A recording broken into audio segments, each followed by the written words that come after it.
കേരള രാഷ്ട്രീയത്തിൽ സമീപകാലത്ത് ഏറ്റവും കൂടുതൽ ചർച്ച ചെയ്യപ്പെട്ട യുവ നേതാക്കളിൽ ഒരാളാണ് രാഹുൽ മാങ്കൂട്ടത്തിൽ.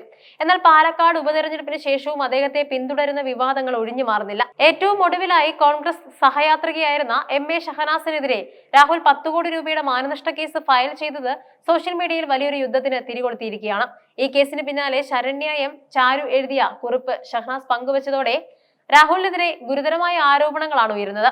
ഇത് കേവലം ഒരു നിയമ പോരാട്ടത്തിനപ്പുറം സ്ത്രീവിരുദ്ധത, സാമ്പത്തിക സ്രോതസ്, രാഷ്ട്രീയ ധാർമ്മികത എന്നിവയെക്കുറിച്ചുള്ള വലിയ ചർച്ചകളിലേക്കാണ് വഴിമാറുന്നത്. രാഹുൽ മാങ്കൂട്ടത്തിൽ 10 കോടി രൂപയുടെ മാനനഷ്ട കേസ് ഫയൽ ചെയ്തുവെന്ന വാർത്ത പുറത്തു വന്നതോടെ സോഷ്യൽ മീഡിയയിൽ ഉയർന്ന പ്രധാന ചോദ്യം അതിന്റെ സാമ്പത്തിക വശത്തെക്കുറിച്ചാണ്.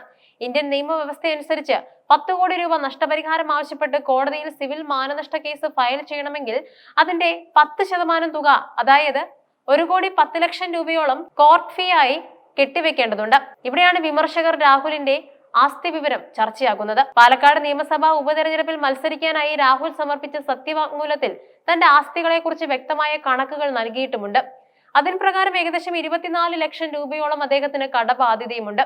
അദ്ദേഹത്തിന്റെ ആകെ ആസ്തി പരിശോധിച്ചാൽ പോലും 1 കോടി രൂപ തികയുന്നില്ലെന്നിരിക്കെ എവിടെ നിന്നാണ് മാനനഷ്ട കേസ് നൽകാൻ ആവശ്യമായ 1 കോടിയിലധികം രൂപ രാഹുൽ കണ്ടെത്തിയത് എന്ന ചോദ്യം പ്രസക്തമാകുന്നുമുണ്ട്.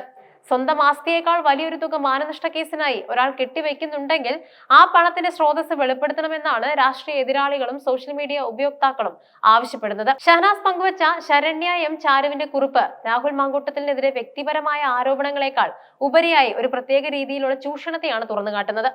വിവാഹിതരായ സ്ത്രീകൾ എന്തിന് രാഹുലിനൊപ്പം പോയി എന്ന തരത്തിൽ രാഹുലിനെ അനുകൂലിക്കുന്നവർ ഉയർത്തുന്ന ചോദ്യത്തിനാണ് ശരണ്യ മറുപടി നൽകുന്നത്. കേരളം പോലെ പുരുഷാധിപത്യം നിലനിൽക്കുന്ന ഒരു സമൂഹത്തിൽ വിവാഹിതരായ സ്ത്രീകൾക്കെതിരെ ഇത്തരം ചോദ്യങ്ങൾ ഉന്നയിക്കുന്നത് അവരെ കൂടുതൽ നിശബ്ദരാക്കാനാണെന്നും കുറിപ്പ് ആരോപിക്കുന്നുണ്ട്. വിവാഹ ബന്ധങ്ങളിൽ ഫ്രസ്ട്രേഷൻ അനുഭവിക്കുന്ന അല്ലെങ്കിൽ മാനസികമായി തളർന്നു നിൽക്കുന്ന സ്ത്രീകളെ ലക്ഷ്യം വെച്ചുകൊണ്ട് അവരെ വൈകാരികമായി വലയിലാക്കുകയാണ് രാഹുലിനെ പോലെയുള്ളവർ ചെയ്യുന്നതെന്നും ശരണ്യ വാദിക്കുന്നുണ്ട്. ഇത്തരം സാഹചര്യങ്ങളിൽ സ്ത്രീകൾ നൽകുന്ന സമ്മതം യഥാർത്ഥമല്ലെന്നും അത് ബോധപൂർവമായ മാനിപ്പുലേഷനിലൂടെ ഉണ്ടാക്കിയെടുക്കുന്നതാണെന്നുമാണ് പോസ്റ്റിലെ പ്രധാന പോയിന്റ്. ഇത്തരത്തിൽ ചൂഷണം ചെയ്യപ്പെടുന്ന സ്ത്രീകൾ കുടുംബത്തിന്റെയും സമൂഹത്തിന്റെയും ഭയം കാരണം പരാതിയുമായി പുറത്തു വരില്ല എന്ന ഉറപ്പിലാണ് രാഹുലിനെ പോലുള്ളവർ പ്രവർത്തിക്കുന്നതെന്നും കുറിപ്പ് വിമർശിക്കുന്നുണ്ട്. KPCCക്ക് രാഹുലിനെതിരെ 9ഓളം പരാതികൾ ലഭിച്ചിട്ടുണ്ടെന്ന ഗുരുതരമായ വെളിപ്പെടുത്തലും ഈ ചർച്ചകളുടെ ഭാഗമായി വരുന്നുണ്ട്. ഇതിൽ നിയമപരമായി നീങ്ങുന്ന 3 പരാതികളിൽ ഒന്ന് അവിവാഹിതയായ ഒരു യുവതിയുടേതാണ്.